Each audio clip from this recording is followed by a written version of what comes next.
Kirsi Gamajaba. Hello, hi. Thank you so much for being here today. I'm very excited to be here with you as well.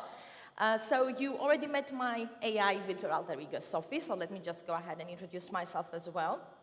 I am Sofia. I am an independent art and creative director with focus on immersive branding, web, and tech. And for the last 10 years or so, I've had the luck and pleasure to be working with some amazing individuals, agencies, and brands internationally from Greece, where I'm based, Athens. Now, I introduced myself as a creative focusing on immersive branding, web, and tech, but this is not how it all started. I started off as a graphic designer. I worked in advertising for about 7 years. And then for the last 10 years, I switched 100% on digital, and I've been working remotely as a freelancer. For the last year, I invented the immersive tech space, which has been another passion of mine.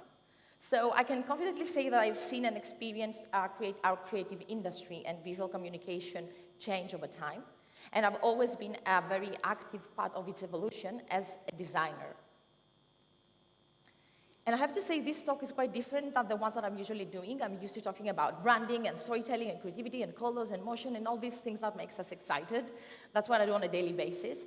But this time I chose to talk about ethics, which is quite risky to touch upon this topic because I'm not a sociologist, I'm not a philosopher, I'm not a theorist. I'm just a designer, and I'm also a simple person, just like you, that is seeing their life change.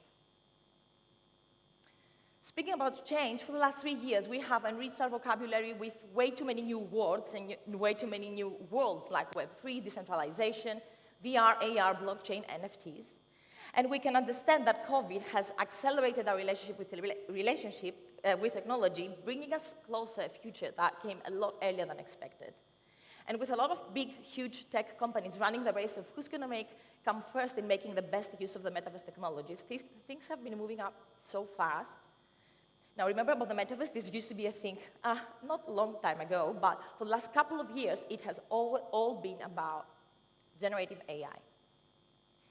And I have to say, though, I personally jumped on the metaverse hype train like right away because I'm in love with VR and AR. With AI, I have always been a little bit skeptical. I was always on the other side of the fence. What about the rights of the artists whose work is being used without any kind of permission?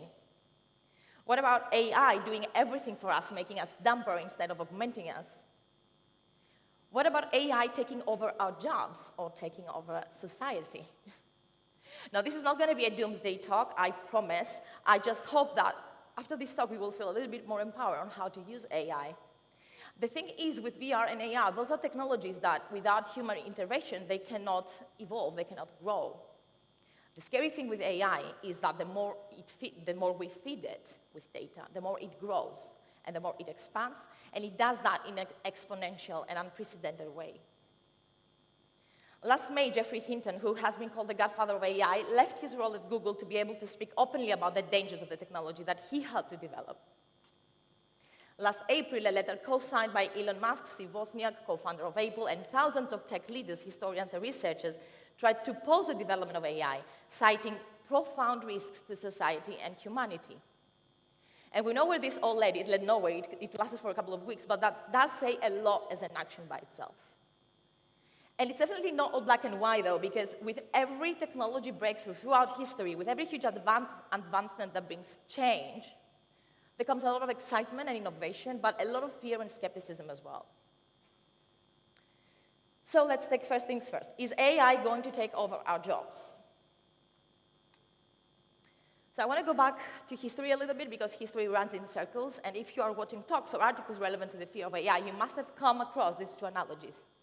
The first one is the invention of photography back in the 19th century. From today, painting is dead. That's what famous French painter Delaroche proclaimed when first seeing a photograph around 1840. And here we see a bunch of artists beating up a photographer. So this sounds far-fetched, but up until that point in human history, if you wanted to take your picture taken, your portrait or anything, you would have to hire someone like Delaroche that would have spent years in skilling up and would have spent a great amount of time in producing this image for you in order to make this image for you. And now there was a machine that could produce an image in a matter of seconds. And from a creative standpoint, today photography is of course regarded as a fine art, but through much of the 19th century, photography was not merely a second-class citizen in the art world. It was an outcast. It was a fledgling technology that many artists and art critics saw as a threat. Critics saw photography merely as a thoughtless mechanism for replication, one that lacked that refined feeling and sentiment that only can come from human invention. Does all this sound familiar? But let's go even back further, a little bit in history, back in the 1700s. The second example that I want to bring up is the Industrial Revolution, ironically called as the rise of the machines. And then, of course, workers were terrified that they would lose their jobs, and they did lose their jobs, but in reality, there were a lot more jobs created, and people would have to skill up in order to be adaptable to this new era and adapt to change. Adapt to evolution instead of fearing it and staying in isolation. But I'm not here to over-romanticize things, because with the Industrial Revolution, there were a lot of good things that came out of it and a lot of cons, a lot of bad things as well. So I'm going to indicatively mention here. So with the Industrial Revolution, let's go back. So goods became more affordable and more accessible because they were produced much faster and much cheaper. We saw the rapid evolution of labor and time-saving inventions, and we're talking about big things here, like the growth of road, rail transportation, the invention of the telegraph, home appliances, refrigeration. Our lives changed. We also saw a rapid evolution of medicine and enhanced wealth and quality of life of the average person because goods became more affordable and accessible, and of course, a lot of more jobs were created. And on the con side of things, we saw the overcrowding of cities and industrial towns, which along with that came a lot of poor living conditions and a lot of diseases. We saw pollution and other environmental ills. The world's modern environmental problems began with the Industrial Revolution. It was the first time that we saw poor working conditions. People were working 14, 16 hours per day. Men were paid more than twice than women, and children were paid even less. And we saw the rise in unhealthy habits. As more cheap labor-saving devices became available, people performed less strenuous physical activity, enjoyed passive entertainment, processed food, etc., etc. With every action comes a reaction, especially when we're talking about a technology that has the power to change the world, not only on a creative level, but on a societal, on an economical, and on a governance level as well. I'm not sure if you already know them, but I'm a huge fan of Tristan Harris and Asa Raskin. They are the creators of Social Dilemma. If you haven't seen it yet, go on Netflix and see it. And last April, they shared their talk, The AI Dilemma, on YouTube, which became viral. And it's as shockingly honest and eye-opening as the Social Dilemma. In this talk, they are talking about the 3 rules of humane tech. Rule number 1. With the invention of a new technology, we uncover a new class of responsibility. Asa, one of them, is the person that invented infinite scroll. And when he did that, he did to help people's lives, to make people's lives better, because it was meant to work on Google results, on Yelp results, on restaurant reviews, so that people wouldn't have to click every 5 results, so that they would find what they were looking for much easily. And then it was adapted by social media on infinite feeds to keep people scrolling. That was a use that he could have never imagined. The responsibility which is uncovered here is one of mindful use of the technology, whereas in this case, it was used for mindlessness. Rule number 2, if that technology confers power, it will start a race. Attention companies like TikTok, Facebook, Twitter are on a race to get your attention. So infinite scroll keeps you on the site longer. So infinite scroll confers power. It keeps people mindlessly scrolling. And it starts a race, because if Twitter implements it and Facebook doesn't, Facebook loses. Which leads us to rule number 3. If we don't coordinate, the race might end up in tragedy. So Asia mentions how he has done calculations of how much time more people spend on these platforms versus if they didn't have this technology of continuously scrolling. And it's something like 200,000 lifetimes are being lost per day because of doom scroll. No company can say we won't use this technology because they will lose from the others, so this is the tragedy that we end up with. And Tristan and Asa are giving this example, and they are referring to technologists working in big tech companies, but I'm making this analogy for us designers as well. Visual designers, art directors, creative directors, fashion designers, any kind of designer that is in this room today. Because I'm a true believer that as designers, apart from the fact that we work hand in hand with technology, I believe we hold great power in our hands as well. I'm using this quote on every single talk I make. I live by this quote. It's cited from one of my biggest inspirations growing up in the industry, Stefan Sagmeister, and he said something like this. Everything you see around you has been designed by someone else for you. Literally, everything you see, you use, you wear, everything has been designed by another designer for you. So I want you to take a minute, let that sink in, and understand the power that you, as a designer, hold in your hands, and the responsibility that comes with it.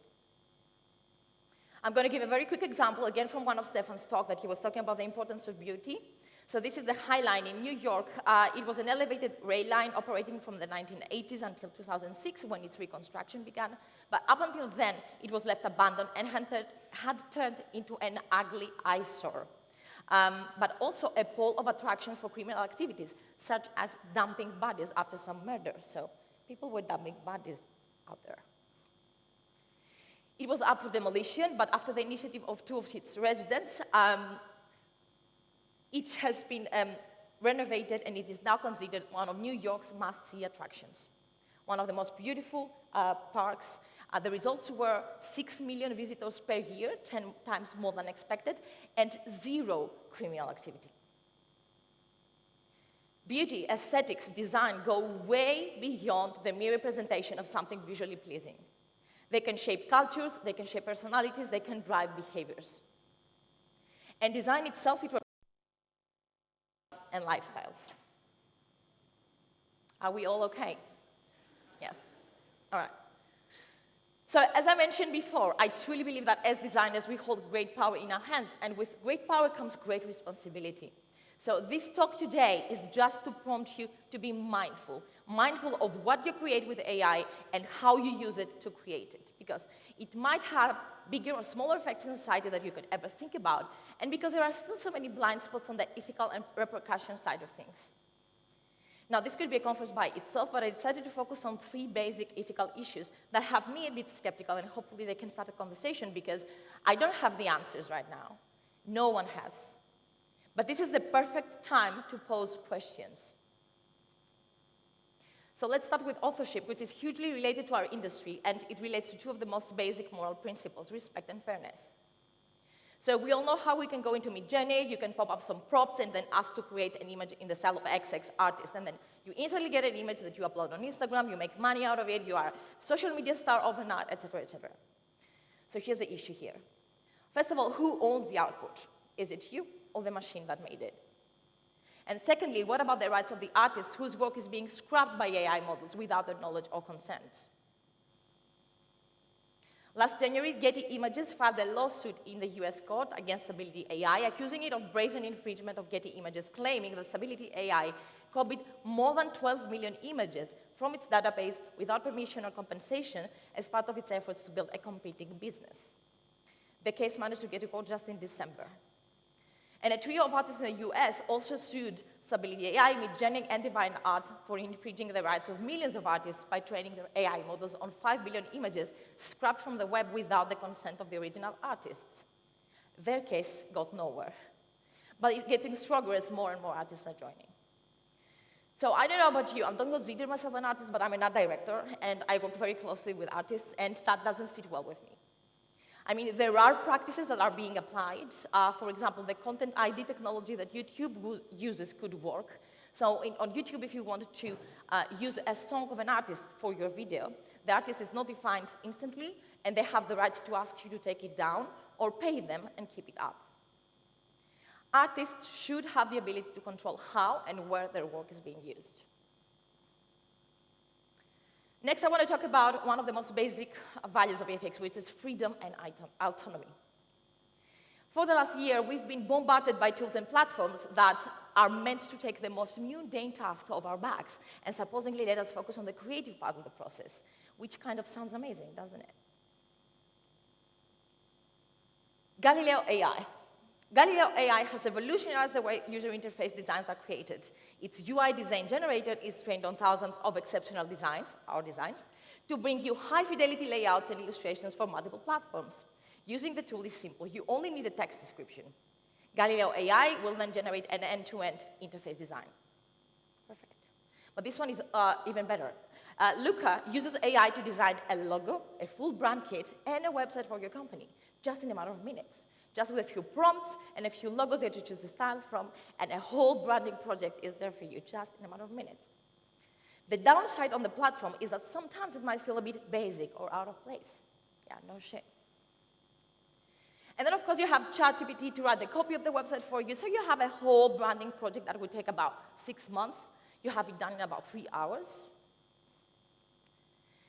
So, first of all, I would love a web designer, a UI designer here to tell me what part of designing a website feels mundane to you? Or a brand designer to tell me if coming up with a brand concept, developing the visual identity, expanding it in all platforms, like what part of this process feels mundane to you? Because if it does, then you probably shouldn't be a designer. Should be doing something else. And also, if the whole website or a full brand is designed for us, then what exactly is the creative part that I'm left to work with? If we let all these tools to be entangled in our workflow at a level that we depend on them and we cannot untangle, we are not handing over the mundane tasks. We are handing over control. We are joining that race as we try to be more competitive in time and budget, sacrificing quality and human intervention for profit, but without what cost? If we let the machines think for us, write for us, design for us, we are developing muscle atrophy. The human brain keeps evolving as you put it into practice. For me, for example, writing doesn't come easy. It took me a full week to write this talk, but every time that I push myself to write a talk or an article, when I come out of it, I feel a little bit smarter. It's like that sort of accomplishment that comes after hard work. Again, as Tristan and Asa put it, human technology should be in a relationship with humanity that is of lifelong human development. We need technology that augments, enhances, improves, superpowers humanity, and not one that downgrades or further addicts us, because then we will become obsolete. And last but not least, I want to go back to responsibility because it's a very important subject to me as a person. And we did talk about the brilliant example of Infinite Scroll, but I want to bring it back to reality, back to a project that me as a creative director might work on in advertising or you might be involved in. So I will refer to the backlash against Levi's AI-generated models campaign.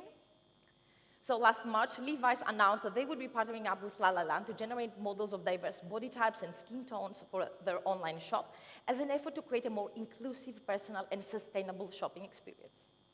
However, many critics wondered why Levi's wouldn't simply hire real models, calling the decision lazy, problematic, and racist, and also bringing to life job displacement concerns. Now, the brand said that they wouldn't cut down on budgets, but this caused an outrage on the press and on social media, giving a bad name to their brand, but also to the technology. Because as I said before, us designers, working with big brands, we are leading by example right now. And this is why we should be being mindful of how we use the technology. And this was an absolutely madness move. In reality, they could have used AI to scan, to have the real consumers see themselves in the clothes. They could scan themselves, present themselves as digital avatars, and see them in the clothes themselves. But they chose to create digital models, which just widens up the gap in a world where equality and inclusion is still a huge problem. It's not about the tool itself. It's about how we use it. It's about being mindful of what we do with it and how we use it to do it. But as I said at the beginning, it's definitely not all black. And if we focus and stay on just the negative side, we might lose on a huge opportunity to use this tool to augment us, to superpower us, and to be able to create incredible experiences and products that do actually good in people's lives. So I chose 3 examples to make this point, spanning from advertising to brand experiences and personal branding. Some sad news in music. Amy Winehouse found dead. She was just 27. Sean, one of the 5 members of K-pop group, Said to be a suicide. Overdose of popular things. Jimi Hendrix's experience is over. The music industry has a mental health problem, and it's not just ignored, it's romanticized by our obsession with tortured artists like the 27 Club, a group of legendary musicians, all lost to mental health struggles like depression, anxiety, and addiction at just 27 years old, begging the question, If they'd gotten help, what would they have created? Over the Bridge, an organization providing the music industry with mental health support, presents Lost Tapes of the 27 Club, using AI to create the album Lost to music's mental health crisis. Using artificial intelligence, we analyze the audio data from iconic 27 Club members to identify specific patterns in their riffs, rhythms, melodies, and lyrics, which we then use to produce entirely original music that could have existed had they gotten the mental health support they needed. I got nothing to say.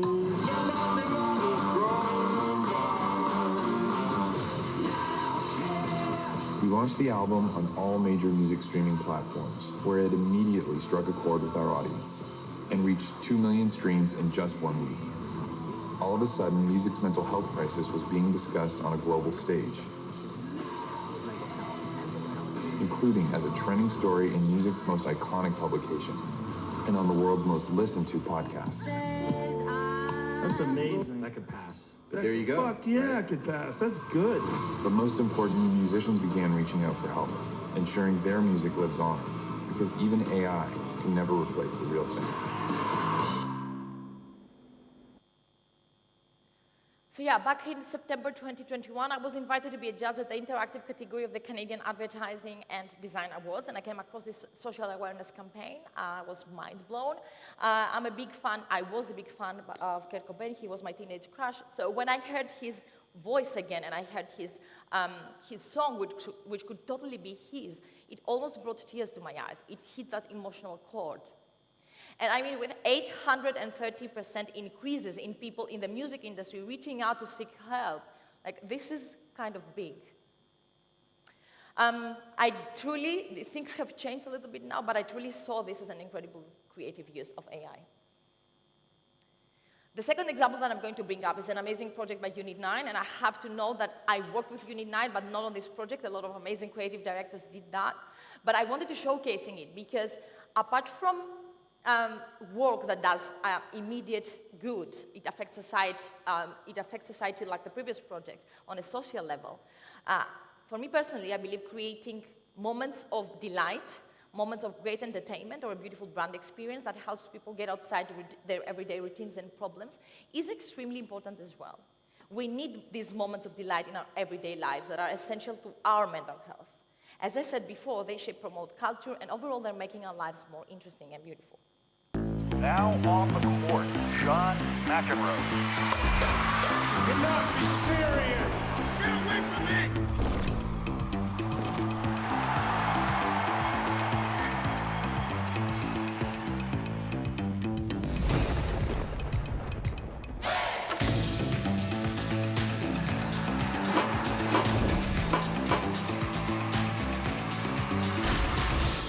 Wait, hold my beer. Better be cold.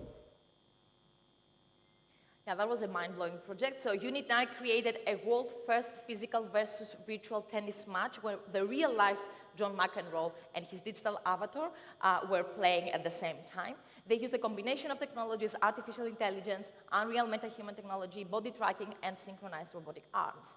And with more than 10 million views across ESPN's channels, this was one of the most watched sports events of the year. But again, I totally understand that we might not always have the opportunity to work on such big projects or projects that can make such a big impact on society immediately. So again, I'm going to bring it down a little bit on a personal project. Hey there, missed me? So, remember Sophie? Sophie is my virtual alter ego. She has been on my mind for a couple of years now.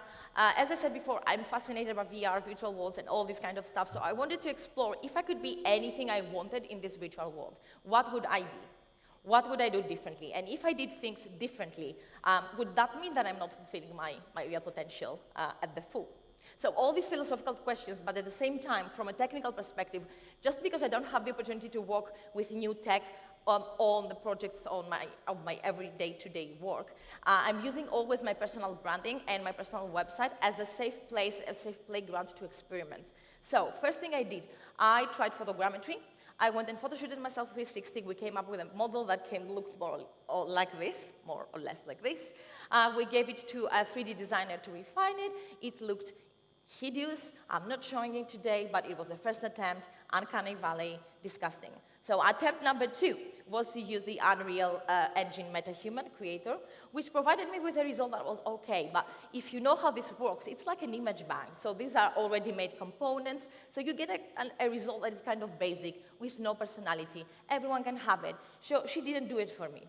So of course, I went custom. I'm a big fan of custom. I worked with another amazing 3D designer. This is Craves. Give him a follow. We used Cinema 4D for creative freedom and for that uniqueness that we wanted, that I wanted to bring in here. But I didn't want it to just be a social media post. I wanted to bring her to life in a way bigger extent. So Sophie will be playing a huge role on my new website, which is a work in progress. So I trained her with AI to be able to speak like me, to be able to sound like me, but also speak the language I speak, because when we're talking about personal branding and personality, it's not just about the looks. It's about the things you say. It's about how you talk.